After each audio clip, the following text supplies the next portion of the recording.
Assalamualaikum students. The topic Segal matrix. In the previous lecture we discussed about Segal matrix, its definition and example number 1. Now in this lecture we discuss about example number 2. Example number 2 में हमारे पास जो given graph होगा वो एक cyclic graph होगा. In previous lecture हमारे पास एक tree graph था जिसका हमने Segal मैट्रिक्स बनाया था. तो आज की इस वीडियो में हमारे पास जो है वो एक साइक्लिक ग्राफ है.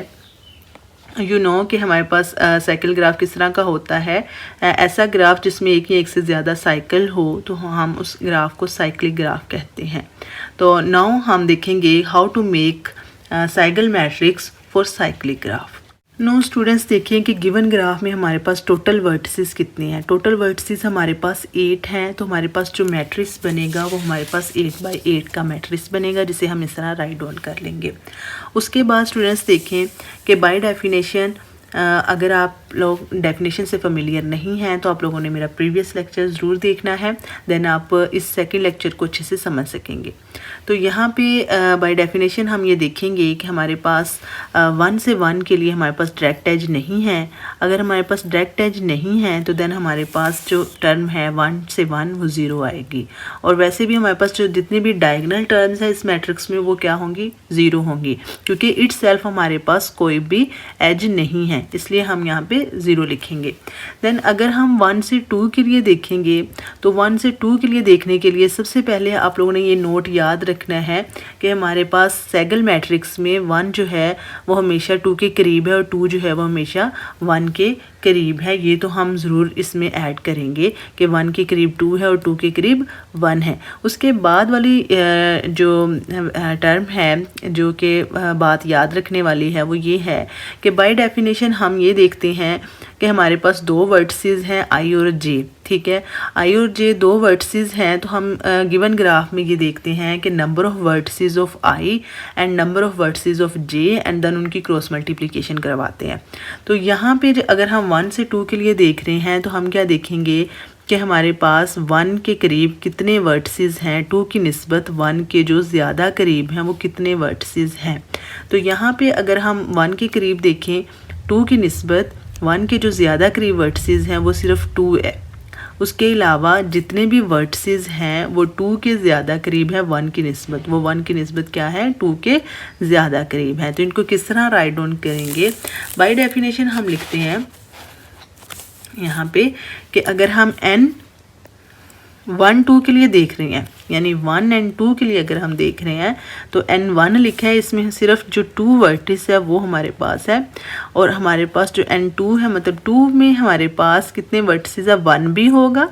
उसके अलावा 8 3 7 4 5 और 6. तो टोटल हमारे पास 7 वर्टिसेस यहाँ पे आएंगे. टोटल हमारे पास कितने वर्टिसेस आएंगे, 7 आएंगे.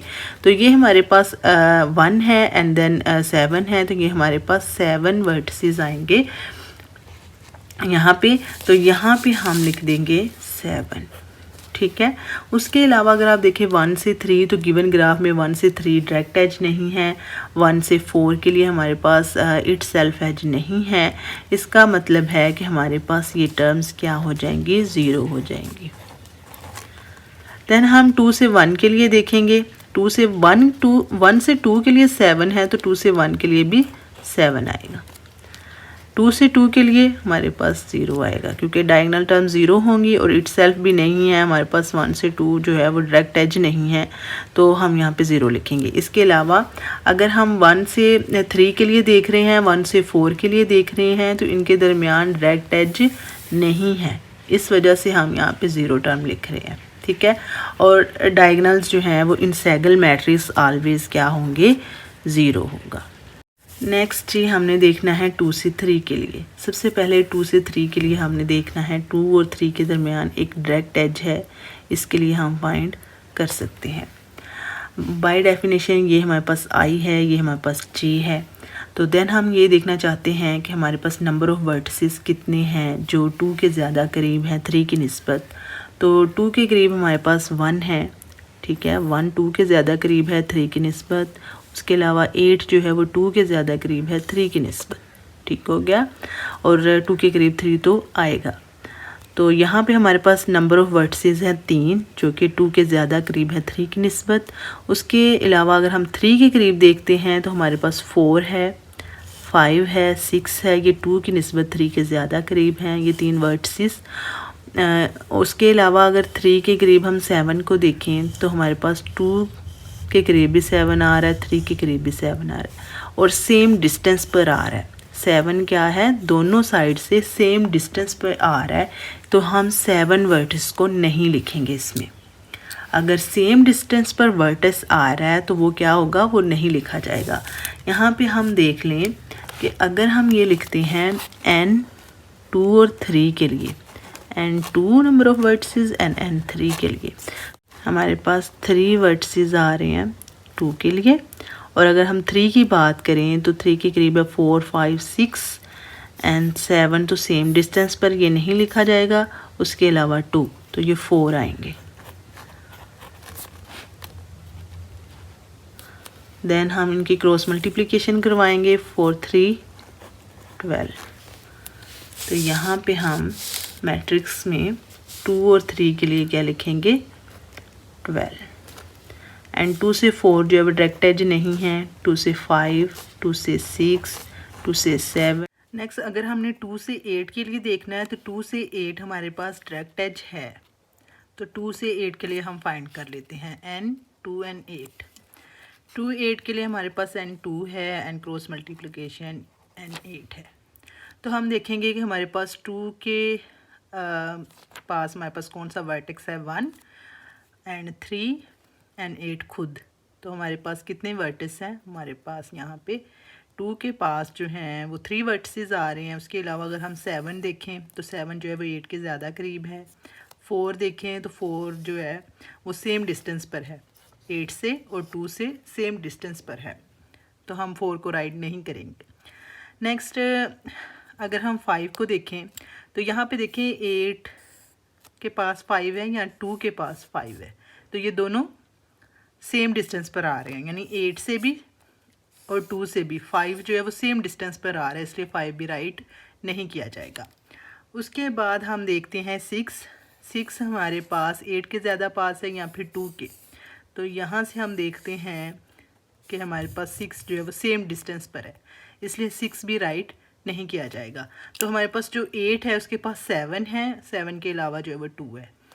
तो यहाँ पे हम लिखेंगे n2 के लिए हमारे पास जो 2 वर्टिस है उसके पास 1 है, 3 है और 8 खुद है। 3 वर्टिसेस है, नंबर ऑफ़ वर्टिसेस कितने हैं, 3। क्रॉस मल्टीप्लिकेशन हमारे पास 8 एंड 8 के लिए हमारे पास 7 है और 2 है, 2 है तो 3 2s are 6। तो यहाँ पे हमारे पास क्या आएगा, यहाँ पे हमारे पास 6 आएगा। तो जो साइक्लिक ग्राफ है उसके लिए मेन बात ये है कि जो हमारे पास वर्टेक्स आएगा सेम डिस्टेंस पर, उसे हम इंक्लूड नहीं करेंगे, वो इसमें ऐड नहीं होगा। सेम मेथड है, जैसे ट्री ग्राफ के लिए हमने मैट्रिक्स बनाया वैसे ही हमने साइक्लिक ग्राफ के लिए मैट्रिक्स बनाना है। सिर्फ इतना सा डिफरेंस है कि साइक्लिक ग्राफ में अगर दोनों वर्टिसेस से सेम डिस्टेंस पर कोई वर्टिस आ रहा है तो वो इंक्लूड नहीं होगा। जी स्टूडेंट्स, तो नेक्स्ट हम करते हैं मैट्रिक्स 3 1 के लिए। तो 3 1 के लिए हमारे पास 0 होगा। 3 2 के लिए, अगर 2 3 के लिए 12 है तो 3 2 के लिए भी 12 आएगा। एंड 3 4 के लिए हमारे पास 12 आएगा। 3 4 के लिए यहाँ से आप देख लें 3 4 एज है, ठीक है। अगर हम 4 के करीब देखें तो 5 और 6 तो 4 के ज़्यादा करीब है 3 की निस्बत। उसके अलावा 7 भी ज़्यादा करीब है, तो 3 वर्ड्स ये हो गए। उसके बाद 3 तो इंक्लूड होगा, तो 4 के करीब हमारे पास 4 वर्टिसेस आएंगे। एंड देन अगर हम 3 की बात करें तो 3 के करीब 2 है, 1 है एंड 8 है। तो 3 के करीब 4 भी है, 3 के करीब 8 है, तो 4 के करीब भी 8 है। तो जो 8 है वो सेम डिस्टेंस पर आ रहा है, तो 8 तो इंक्लूड नहीं होगा, ना तो 4 के लिए इंक्लूड होगा ना 3 के लिए इंक्लूड होगा 8, क्योंकि ये सेम डिस्टेंस पर है। 3 के लिए 2 होगा, 1 होगा और 4 खुद होगा, और 4 के लिए 3 खुद होगा और 7, 5 और 6। तो ये 4 वर्टिसेस आएंगे और 3 के लिए जो है वो 3 वर्टिसेस आएंगे। तो 4 3 हमारे पास आ जाएगा 12। ओके स्टूडेंट्स, तो यहाँ पे देख लें हमारा मैट्रिक्स जो है वो कंप्लीट हो गया। तो सेम जो है वो इसी वे से हम सारी टर्म्स को जो है वो लिख लेंगे। यहाँ पे एक चीज़ है कि 4 से 7 के लिए हम देखेंगे, ये थोड़ी सी डिफरेंट है टर्म, तो बाकी सारी सेम आ रही थी। तो यहाँ पे मैं आपको बताऊँगी कि 4 से 7 के लिए कैसे आप लोगों ने फाइंड करना है। यहाँ पे आप देख लें 4 से 7 आपके पास ये एज बनता है, ठीक है। तो आप देख लें कि हमारे पास 4 के करीब 5 है, 7 की निस्बत 4 के करीब है, 7 की निस्बत 6 भी, 5 और 6 हमारे पास 4 के ज़्यादा करीब हैं 7 की निस्बत, और 4 के करीब 3 है, तो 3 भी 4 के करीब है, 5 6, उसके बाद 7 खुद, और 7 के करीब हमारे पास 8 है, और 7 के करीब 2 जो है वो सेम डिस्टेंस पर है। 4 से भी 4 के करीब भी 2 है, 7 के करीब भी 2 है, तो ये तो हम नहीं राइट करेंगे। 7 के करीब हमारे पास जो है 1 सेम डिस्टेंस पे आ रहा है, ठीक है। तो इसके लिए हम कैसे लिखेंगे यहाँ पे कि हमारे पास है n 4 and 7। 4 7 के लिए हम लिखेंगे n 4 क्रॉस मल्टीप्लाई n 7। तो n 4 के लिए हमारे पास वर्टेक्स आएंगे 5 6 वर्टेक्स, उसके अलावा 3 4 के ज़्यादा करीब है, और 7 खुद। और अगर हम यहाँ पे n7 के लिए देखें तो n7 के लिए तो 4 खुद तो आएगा, उसके बाद 8 आएगा, उसके बाद हमारे पास 7 के करीब जो 2 है वो सेम डिस्टेंस पर है, वो भी नहीं लिखेंगे। 7 के करीब जो 1 है वो 4 के करीब भी है, तो हमारे पास 1 और 2 तो नहीं लिखेंगे हम यहाँ पे। तो हमारे पास n4 के लिए हमारे पास 4 वर्टेक्स हैं, और n7 के लिए हमारे पास 2 वर्टेक्स हैं, इनके दरमियान क्रॉस मल्टीप्लिकेशन आएगी जो इक्वल टू आएगा 8। जी स्टूडेंट्स, तो यहाँ पे हमारे पास 4 7 के लिए 8 आ जाएगा। इसी वे से आप लोगों ने सारी टर्म्स राइट डाउन करनी है। वो 2 वर्टेक्स जिनके दरमियान एज है, डायरेक्ट एज है, उनके लिए आप लोगों ने कैसे टर्म फाइंड करनी है ये आप लोगों ने देखा है। इसमें आप लोगों ने देखा है कि साइक्लिक ग्राफ में जो है वो कैसे राइट करना है, और ट्री ग्राफ में कैसे राइट करना है। प्रीवियस लेक्चर में हमने ट्री ग्राफ के लिए जो है वो मैट्रिक्स बनाया था। तो ट्री ग्राफ और साइक्लिक ग्राफ के लिए जो मैट्रिक्स हम बना रहे हैं, इन दोनों में क्या डिफरेंस है? इनमें एक ही डिफरेंस है कि जब साइक्लिक ग्राफ आएगा तो उसमें अगर सेम डिस्टेंस पर कोई वर्टेक्स पड़ा हुआ है तो वो आप लोग ये नहीं राइट करेंगे, ठीक है। उम्मीद करती हूँ आपको लेक्चर जो है वो समझ आया है। अगर आप लोगों को लेक्चर अच्छा लगा है तो वीडियो को लाइक करना है, शेयर करना है और चैनल को सब्सक्राइब करना है। अल्लाह हाफिज़।